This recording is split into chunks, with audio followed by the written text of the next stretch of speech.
കഴിഞ്ഞ ദിവസം ധാക്കയിലെ മുസ്ലിം പള്ളികളിൽ നിന്ന് ഉച്ചഭാഷിണികൾ വഴി ഒരു സന്ദേശം മുഴങ്ങി.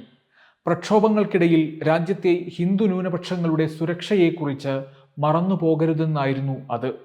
അവരുടെ ജീവനും സ്വത്തിനും സംരക്ഷണം ഉറപ്പുവരുത്തണമെന്നും അത് ഓരോരുത്തരുടെയും ബാധ്യതയാണെന്നും ആ ആഹ്വാനത്തിൽ ആവർത്തിച്ചു. പ്രക്ഷോഭരംഗത്തുള്ള വിദ്യാർത്ഥി സംഘടനയായ ആന്റി ഡിസ്ക്രിമിനേഷൻ സ്റ്റുഡന്റ് മൂവ്മെന്റിന്റെ നിർദ്ദേശപ്രകാരമായിരുന്നു രാജ്യത്തെ ഹിന്ദുക്കളുടെ സംരക്ഷണത്തിനായി ഉച്ചഭാഷിണികളിലൂടെയുള്ള ആഹ്വാനം. പ്രിയ പൗരന്മാരെ, സ്റ്റുഡൻസ് എഗെയിൻസ്റ്റ് ഡിസ്ക്രിമിനേഷൻ എന്ന പ്രസ്ഥാനത്തിലെ അംഗങ്ങളായ ഞങ്ങൾ നിങ്ങളോട് അഭ്യർത്ഥിക്കുകയാണ്. രാജ്യത്ത് അശാന്തിയുടെ ഈ കാലഘട്ടത്തിൽ നാം എല്ലാവരും സാമുദായിക സൗഹാർദ്ദം നിലനിർത്തണം. ഹിന്ദു ന്യൂനപക്ഷങ്ങളെ സംരക്ഷിക്കണം. അവരുടെ ജീവനും സമ്പത്തും ദുഷ്ടശക്തികളിൽ നിന്നും സംരക്ഷിക്കുക.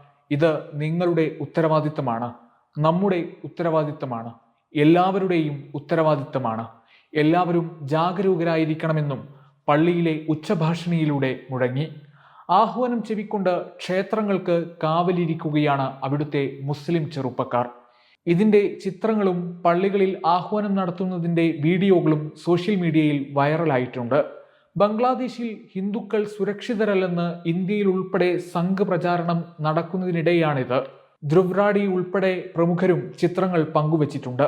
ബംഗ്ലാദേശിൽ ഹിന്ദുക്കൾ സുരക്ഷിതരാണ്, വ്യാജവാർത്തകൾ പ്രചരിപ്പിക്കരുത്. ചിത്രം പങ്കുവച്ച് റാഠി ട്വിറ്ററിൽ കുറിച്ചു.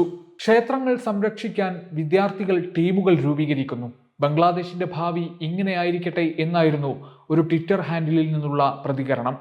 ഇന്ത്യ മഹാരാജ്യത്തെ വിദ്വേഷ പ്രചാരകരെ, രാജ്യത്തെ ന്യൂനപക്ഷങ്ങൾക്ക് നേരെ കൊലവിളി മുഴക്കിയും അവരെ ഭീഷണിപ്പെടുത്തിയും അടിച്ചുകൊന്നും പീഡിപ്പിച്ചും ദേശസ്നേഹം വിളമ്പുന്നവരെ നിങ്ങളിത് കാണുക, കണ്ടു പഠിക്കുക. Waytonikah.com, the exclusive Muslim matrimonial site.